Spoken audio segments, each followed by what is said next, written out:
E levanta a saia, mulata, não deixa a saia rodar. A cara custou dinheiro, dinheiro custou ganhar. Levanta a saia, mulata, deixa a saia relar. A saia custou dinheiro, dinheiro custou ganhar. Fala galera, bem-vindos a mais um podcast. E hoje a gente vai trazer alguns temas muito interessantes sobre a comunicação por trás da comunicação, né? A comunicação de duplo sentido. Então nós vamos trazer alguns mitos que a gente tem aí por trás das culturas populares e dentro disso como que algumas cantigas acabaram chegando do jeito que chegaram até a gente, muitas vezes cantando coisas pejorativas. Certo, Vanessa? Certo, Mesquita, olá para todo mundo que está aí. Bom, gente, então tem muita coisa aí, né? Muita palavra que é explícita e muita palavra que é implícita, que é aquela que fica escondida. Acho que a gente vê muito isso no samba de roda. Isso veio muito para a capoeira também, né? Lá também a gente encontra aí muita palavra de duplo, triplo sentido, né? Não, parece que nunca está dizendo o que quer dizer, sempre você tem que ter uma interpretação. Claro que essas interpretações elas têm muitos significados, né? Cada um pode dar interpretações diferentes, porém elas já trazem histórias aí, né? Então algumas tem como a gente saber sim lá na origem dela o que ela significa. E outras realmente abrem aí para muito, né? A pessoa fica lá viajando, será que a pessoa estava me xingando, estava me elogiando com essa cantiga, né? Isso é um problema também. Então essa questão aí é legal da gente e conhecendo algumas palavras, as que a gente sabe, né? Sempre vai ter aquelas que a gente também tem dúvida, e a gente vai perguntando para os nossos mais velhos. Mas já que o mestre Minduim cantou essa aí da mulata, eu tava rindo aqui já pensando, ah, meu Deus, vai dar ruim, viu? Essa cantiga não pode cantar, não. De mulata, eu já levei um esporro já por causa dessa cantiga, não vou dizer de quem, viu? Não vou contar quem que me deu um esporro, mas vou perguntar para o Mesquita, então, por que mulata é um termo muito ruim? Eu acho que você devia contar para as pessoas sim. Eu acho que as pessoas têm o direito de saber as coisas que você apronta. Os seus podres, Vanessa, você tem que contar para as pessoas. Eu acho que você devia contar. Conta para as pessoas, conta as coisas que você aprontava por aí quando você tinha outra vida. As pessoas vão só entender com esses podcasts o quanto você é malvado comigo, viu? Esse meu professor aqui, ó, só por Deus. Bom, é que teve uma vez que eu estava dando uma oficina de samba de roda, isso pré-Casa de Tapera, na pré-história, né? Na minha pré-história da Casa de Tapera, aquilo que veio antes. E aí o Mesquita viu lá um vídeo onde estavam cantando essa cantiga aí, Levanta a Saia Mulata. E eu estava lá dançando, lá deixei cantar na minha aula, porque eu sempre ouvi essa cantiga dessa maneira. E no mesmo dia eu tinha contestado uma outra cantiga que está lá na Casa de Tapera, né? Aquela que todo mundo sabe, né? Que fica bem explícito lá do Se Essa Mulher Fosse Minha. Aí ele falou, pois é, que estranho, né? Uma você se indigna e na outra cantiga que também traz toda uma violência contra as mulheres pretas, você estava lá dançando. Mas ele não falou desse jeito, viu? Ele falou brabo. Aí eu falei, meu Deus do céu, o que, que tem na mulata que eu não estou sabendo? Até porque a gente ouve no carnaval as mulatas, isso aparece até na televisão, né? Então é um termo que ainda é muito utilizado. Ele falou, mas você sabe o que, que é, menina, que significa mulata para você sair cantando por aí? Aí eu fiquei, putz, eu não sei o que, que é. Que vergonha, né? Aí, claro, ele me explicou como ele vai explicar agora, viu? Que ele explica, eu não consigo explicar como ele, eu já entendi. Mas eu acho que o Mesquita explicando vai ficar melhor, sem brigar com eles, né? Que ninguém cantou, só o Minduim, de As propósito. pessoas cantam, as pessoas cantam. E aí o que acontece é, ainda falando de diáspora, né, na época da escravidão, você tinha vários meios de comércio de pessoas escravizadas, pessoas negras escravizadas. Então você tinha o que a gente chama de escravo, o que chamavam, né, de escravo de ganho, que trabalhava de uma maneira. Aí você tinha aquele escravizado que trabalhava dentro da casa grande, que era um outro tipo de serviço. Você tinha aqueles destinados para as zonas rurais e você tinha aqueles que trabalhavam nas cidades especificamente. O que acontece é que o valor desses escravos mudava, o valor dos escravizados, né, de serventia de um para o outro, e naturalmente eles identificavam ali, digamos assim, qualidades, né, ou o que quer que seja, que determinasse para que ele seria bom. Então falou, pô, fulano é bom, assim é bom para trabalhar dentro de casa, esse fulano aqui é bom para carregar coisa, fulano aqui é bom para trabalhar no porto. Então você vai tendo essas subdivisões dentro do comércio de pessoas escravizadas. E aí, uma dessas linhas que acabou chegando e as palavras pejorativas vão ficando por imposição, né? Acontece isso de diversas maneiras com os homens também, mas a verdade é que os homens, né, ditos brancos, eles tinham uma atração muito grande sexualmente por mulheres negras. E a gente sabe que era super comum a coisa do estupro, né? Era comum e permitido, inclusive. Era comum. A única coisa que impedia mesmo seria talvez uma mulher do cara ciumenta, que talvez não impedisse, mas limitasse um pouco, dependendo de quem fosse a esposa. Mas fora isso, era uma prática super comum tanto do senhor quanto dos capatazes que trabalhavam para ele, né? Era meio que natural isso. Então as mulheres sofriam muito com isso. E aí você tem dentro desse entendimento deles, eles entendem que uma mulher, quando ela é negra e ela tem um corpo grande, digamos assim, um corpo bonito, avantajado, eles, por conta de ter as pernas grossas, de ter o quadrilzão grande, né, ser grandona, eles associavam com a mula. Porque a mula, que é a mula? A mula ela não é nem um cavalo, nem um boi, nem uma égua. Ela tá ali no meio do caminho, tá meio que junto com o burro, meio que junto com o jumento ali, meio que não servindo para muita coisa, né? Serve para comer e para carregar peso. É mais ou menos essa ideia. Então eles acabaram associando isso, né? Então eles associavam muito essa mulher negra, num primeiro momento, né, com a égua e num segundo momento com a mula. Por que isso? Porque agora entrando num viés um pouco machista, viu, Vanessa? Se segure aí. Não é um processo da escravidão em si. O homem em si, culturalmente, ele tem esse processo machista e ele também associa várias coisas. Então era uma coisa que já tinha na Europa, essa coisa do homem enxergar a mulher como aquela mulher mais brava, como uma, é que eles falavam, né, a coisa de uma égua selvagem. Porque quando você tem uma égua que você não consegue domar, o que eles fazem? E o garanhão precisa montar a égua para poder procriar, garanhão de cria. O que eles fazem? Eles põem um cavalo rufião. O que seria um cavalo rufião? Aquele cavalo que não serve pra nada, eles botam o cavalo só pra ficar ali tentando subir na égua. A égua faz o quê? Fica puta da vida e sai metendo pesada pra cima e pra baixo. E o cavalo fica tentando e tomando porrada da égua. O cavalo tentando, tomando porrada da égua. Até uma hora que a égua cansa. E aí, naturalmente, o cavalo também cansa. Eles tiram o cavalo e botam o garanhão. Então esse é o rufião, é aquele que fica só cozinhando a carne, mas não é ele que come, né? Fala do churrasqueiro, ele está cozinhando. Mas era essa associação que faz. É que olhando parece cruel, mas é exatamente a associação que se fazia. Então esse processo já tinha, e é importante entender isso. E é isso que os caras associavam. Então falava, você é igual cavalo rufião, cara. Você canta e não pega ninguém. Você fica ali cantando a mulher, vai outro cara e pega. E os caras falavam isso da mulher braba. Falaram, essa mulher eu caso com ela, eu domo ela à força. Os caras tinham essa coisa do fetiche de domar a égua braba.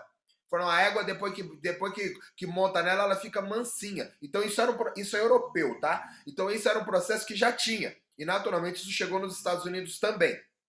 Ponto. E óbvio que chegou ao Brasil, porque eram as mesmas pessoas, a cultura mundial era a mesma. Só que esse processo não pode ser igual para as mulheres negras, porque a égua é de puro sangue, ela vai dar a cria do garanhão. Você não bota o garanhão com qualquer égua, tem que ser uma égua boa. E essas éguas que você demorava para domar, umas éguas que chamam mais de puro sangue, é outra parada. E aí, naturalmente, uma mulher branca, brava, é uma égua que eu vou fazer questão de domar. A mulher negra, ela não pode ser égua, porque senão é igual. Então a mulher negra tem que estar para baixo. Então ela passa a ser a mula, que ela não serve para procriar, não serve para nada, ela só carrega peso.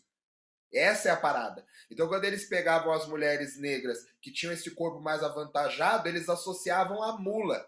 Então você podia subir em cima, montar nela que ela aguentava peso. Ela aguentava muito sexo, né? Porque era isso que eles enxergavam. E aí, naturalmente, dependendo para que você queria, por ela ter um corpo avantajado, ela aguentava. Então você podia botar 2, 3, 4 homens juntos que uma mulher branca não aguentaria, uma mulher negra aguentaria. E aí vem essa coisa da mulata, associada à coisa da mula. Então não é qualquer mulher negra que é mulata. As mulheres negona mesmo não pode ser mulata, tem que ser as mais branquinhas. Porque o fetiche não era para as mulheres preta, pretona com relação a essa coisa da mulata. Era aquela negra que tem um traço branco ali no meio. Que já é uma mistura, porque esse processo já vinha acontecendo desde sempre. Desde que o negro chegou aqui escravizado, esse processo já acontecia. Então era uma coisa comum. E aí você acaba associando esse tipo de esse estereótipo, né? Acho que a gente pode falar isso. Esse estereótipo de mulher, né, negra, X desse jeito, é uma mulata. E aí, claro, você tem vários tipos de mulata dentro desse processo, e é mulata mesmo que eles faziam tabela, né? Falou, não, essa aqui é uma mulher assim, essa aqui é desse jeito, essa aqui é desse outro jeito. E aí você vai naturalmente separando o que eles chamavam de joio do trigo. Então as mulatas eram mais caras do que aquela mulher que trabalha na casa de dentro, na casa grande. Né? Mulata, por conta do corpo, ela aguenta ter muito filho. Isso é importante entender também esse processo do filho. Por quê? Porque no final da escravidão, quando já estava acabando, eles começaram a perceber que ia dar ruim, que eles iam ter que cortar a parada do tráfico. E aí eles falaram, pô, eu não posso mais trazer escravizado para cá, vai dar problema para mim aqui. O que eles começaram a fazer? Começaram a trazer crianças escravizadas. Então, a última parte da escravidão foi a pior parte. Porque eles começaram a trazer crianças, por quê? Porque dura mais tempo trabalhando. É criança, eu pego meio que leve com o molequinho ali no começo, mas eu pego um molequinho desse, ele já vai trabalhando com 15, 16 anos, já tá bem, já tá forte, trabalhando e vai durar muito mais do que o cara que chegava aqui com 30. Eu já ganhei 15 anos só aí. Então eu já gasto metade do que eu gastava, só nessa brincadeira. Eu não trago 2 escravizados para cá, eu trago um que vai durar o dobro do tempo. E aí depois eles entenderam que era melhor ainda se eles trouxessem as mulheres. Por quê? Quando ele traz a mulher, ele ganha dinheiro com o trabalho daquela mulher em cima, ele sempre pode engravidar aquela mulher e as crias são propriedade dele. Então eles entenderam que não precisava trazer as crianças. Era melhor trazer as mulheres, ganhar dinheiro com as mulheres enquanto elas fazem as crianças aqui. E aí, naturalmente, eu não tô fazendo tráfico de escravos. A minha escravizada, ela engravidou. Eu não trafiquei ninguém. Minduim, você quer falar aí? Minduim? Acho que o Minduim ficou sem ouvir a gente ali. Porque ele foi... Minduim, tá ouvindo aí? Acho que não. E nem a gente tá ouvindo você também, Minduim. Você tá mudo. Parou, agorinha de... Então, tenta arrumar aí e ver que você consegue. Bom, seguindo, bebê. Deu para entender até aí? Ficou claro esse processo da importância desses momentos aí? Deu sim, e que pesado, né? É bem difícil ouvir, assim, é bem difícil a gente entrar nesse tema, né? Porém, é muito importante aí para quem está ouvindo e ainda canta esse tipo de música. A gente vê o tamanho da violência que ela traz na história, essa palavra, né?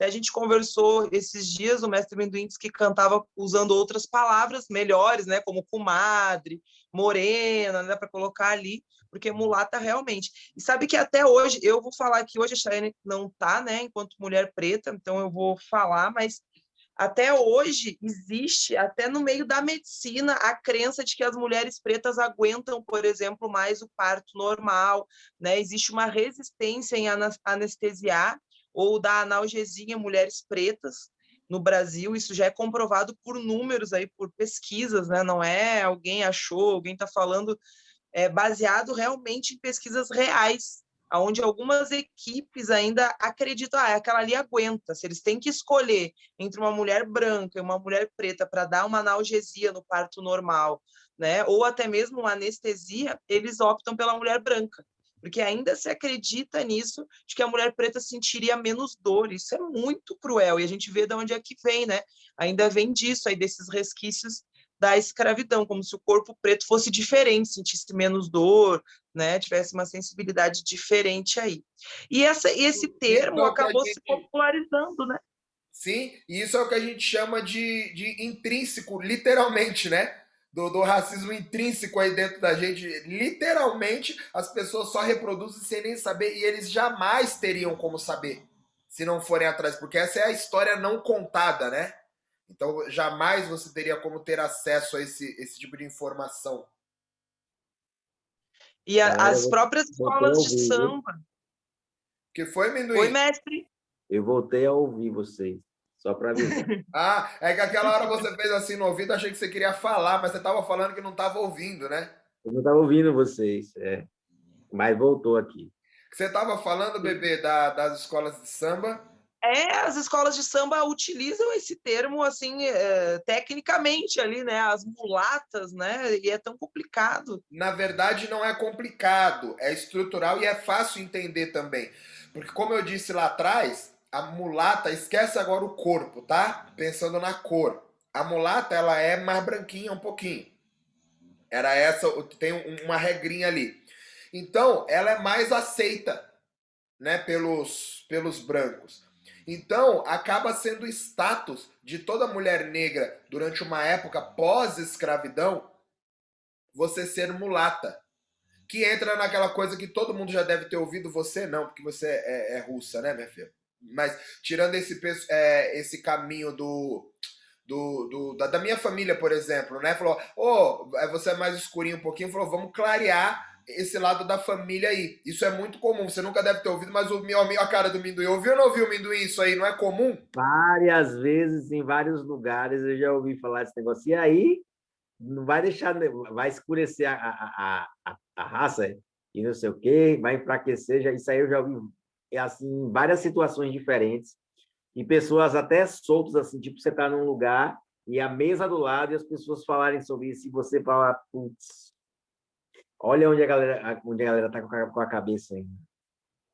Você, bebê, nunca, obviamente, nunca passou por isso. Mas eu tô te falando como homem, né? E preto. E aí eu entendi, eu passei por esse processo algumas vezes e não é por mal. Claro que isso é uma coisa ruim, mas as pessoas falam estruturalmente. Falam, arrumar uma branquelinha aí para dar uma clareada na família. Inclusive, tem cara que faz esse tipo de cantada. Tem cara que fazia essa cantada pra mulher. Né? O cara mais preto chegava e falou: vamos dar uma clareada na família aí, entendeu? Vamos dar. Era comum isso daí. E vice-versa. Não, mas na década de 80 e 90, isso era comum. Para você ver o que a gente fala sobre estrutural, né? O racismo estrutural é muito maior do que a gente entende. Ele está em lugares que a gente nem pensa, porque as pessoas nem percebem esse tipo de coisa. E aí você tinha essa coisa do status entre os negros, das mulheres, você ser mulata. E aí, no Brasil, isso no Brasil, o carnaval acabou sendo uma festa preta, né?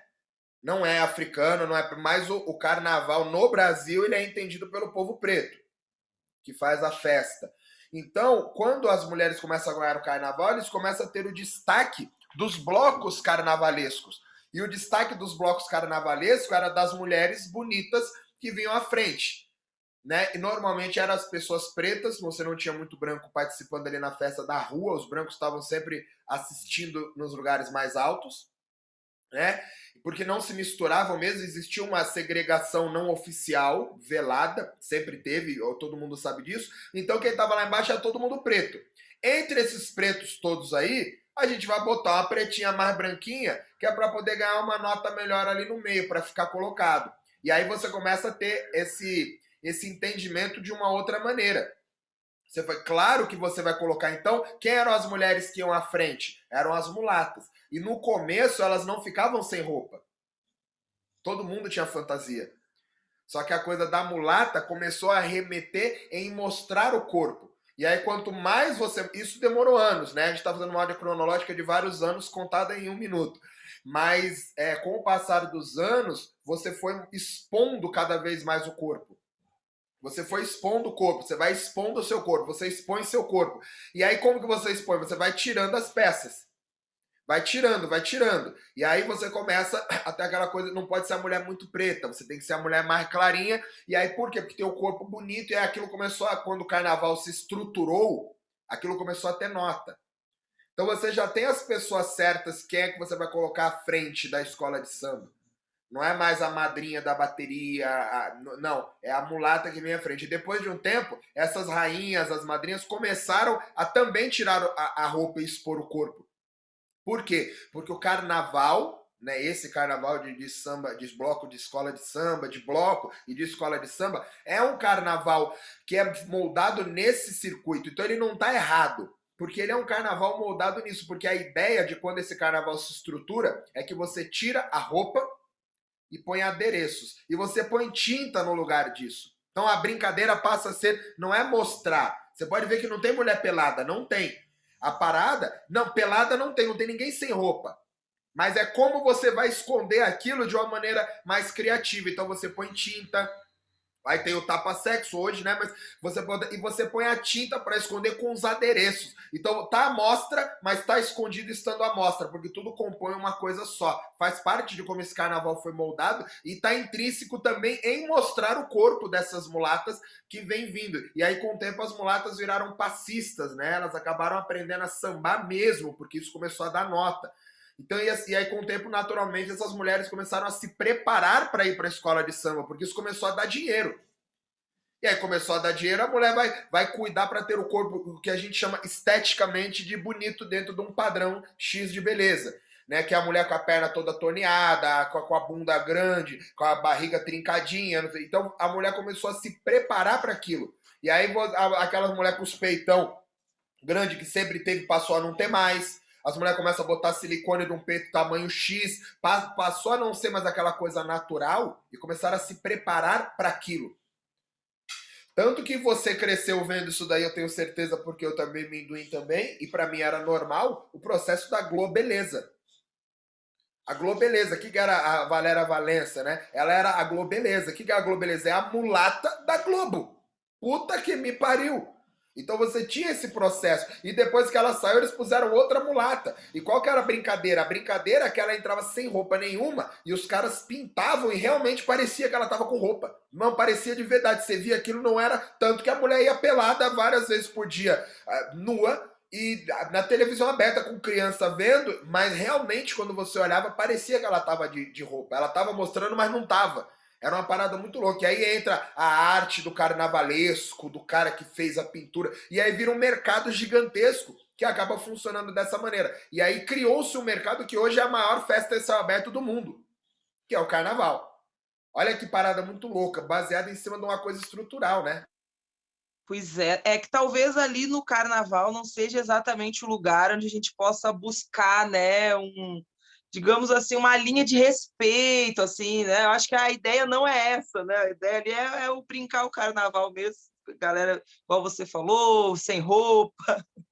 Eu acho que a gente, sim, né, dentro das culturas populares aí que preservam alguns conceitos, que nos preocupamos mais com isso, né, com essa preservação da mulher mesmo, com essa história, né, porque o carnaval acho que é um momento para quem quer e quem gosta daquela situação ali expor e tá tudo bem, né? Concordo. Bom, Galera, quando a bebê fala assim, não é que ela tá falando mal desse processo do carnaval, não é isso. É porque são só caminhos diferentes, né? Isso é uma estrutura boa, que tem um fundamento por trás, tem um sentido por trás, e essa é a pontinha do iceberg, né? Então você tem toda uma estrutura da escola de samba, nós temos as senhoras, né? As baianas que compõem a ala das baianas da escola de samba, que aí vem nesse processo mais parecido com o que a gente busca, que são aquelas senhoras mais velhas, que têm a vida inteira ali dentro do samba, qualquer que seja ele, né? A maioria dessas senhoras são realmente baianas ou são nordestinas,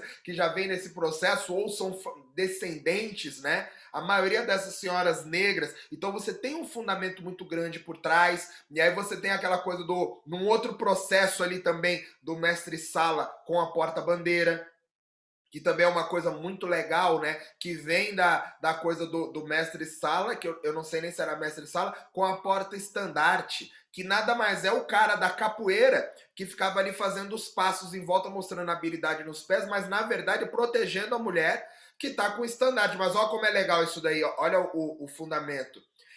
A mulata lá na frente, ela vai sem roupa. Essa daqui não, ela põe um montão de roupa. Inclusive as mulheres têm que fazer aquilo com vários quilos, porque aquela roupa pesa, é vestida, não sei o que, é a armação da saia, para você ver como o fundamento tem. A mulher que carrega a bandeira da escola, que é sagrada, ela vem vestida, ela não expõe o corpo. É um outro processo, ela tem que ter a qualidade da dança, com o companheiro ali, com o parceiro que protege, tem todo um fundamento disso. Então você vê como eles sabem o que eles estão fazendo de verdade, né? Não é uma coisa largada. Essa daqui não vai ser roupa, aquela lá vai ser roupa, porque aquela ali é a função dela. Ela vai abrindo a ala, ela abre alas, ela vai no meio, né, mostrando. Essa daqui não. Essa aqui tá com o nosso manto sagrado, o nosso símbolo sagrado. Que muitas vezes por trás daquele símbolo você tem um orixá guardado, representado ali naquelas cores ou naquele desenho, que é o orixá guardião da escola, porque toda escola de samba é samba, né? Mesmo sendo outro samba, é de preto também. Também foi fundado ali no Batuque. E aí você tem as viradas de cada escola de samba. E aí dizem que, aí eu já não sei porque eu não entendo, mas dizem que cada uma delas tem uma virada diferente porque é ligado no fundo à batida do orixá ancestral lá atrás, que é o guardião da escola. Aí dizem que a caixa é diferente, né? Porque a caixa marca a virada, que seria exatamente as baquetas, os aquidavís dos tambores, né? O que é meio complicado, porque tem muito candomblé também de Angola, que você não tem a varinha, você tem a mão. Por isso que eu falei que eu não sei como funciona esse processo, mas existe um fundamento por trás, sim. E cada escola tem o seu entendimento dentro disso. Você vê como é legal, né? O que você ia falar, bebê, que eu cortei aí? Sim, não, eu não quis dizer que não tem fundamento, quis dizer que não dá para a gente chegar lá, né, no dentro do carnaval e querer colocar ali um empecilho, que ali é o momento, né? Por exemplo, eu não posso chegar e falar, meninas, vocês estão nuas, vamos colocar roupa ali, não é o momento, né? Então ali abre, né, para essa festa de várias maneiras. Inclusive, eu sonhei muito em ser porta-bandeira. Quando eu era criança, eu botava assim, uma vassoura da minha mãe lá, da minha casa, ficava girando lá, achando que era a porta-bandeira, era meu sonho. E a porta-bandeira, ela é escolhida, ela é bem difícil, né? A mulher chegar a esse posto. Então tem sim toda uma história, viu, gente? Não estou dizendo que não tem, pelo amor de Deus. Carnaval é muito importante para o nosso país aí. Mas não é o momento de eu chegar lá e mandar as meninas se vestir, né? Exatamente. Que isso, estão sem roupa? Vai Mas ser isso, estranho eu cheio de roupa lá no meio, né? Das mas isso passistas. explica, mas isso explica, né, o porquê que a gente não deve cantar, exaltar a mulata dentro do contexto cultural aqui, porque visto ali dentro da escola de samba, existe um respeito e uma maneira, porque a mulata lá quer dizer uma coisa. Fora dali, ela tem outro significado, é uma outra parada. Porque a coisa do nome, né, do título, a mulata da escola de samba, a mulata da escola de samba, se ressignificou a respeito da mulata. Tem o mesmo sentido ali, né?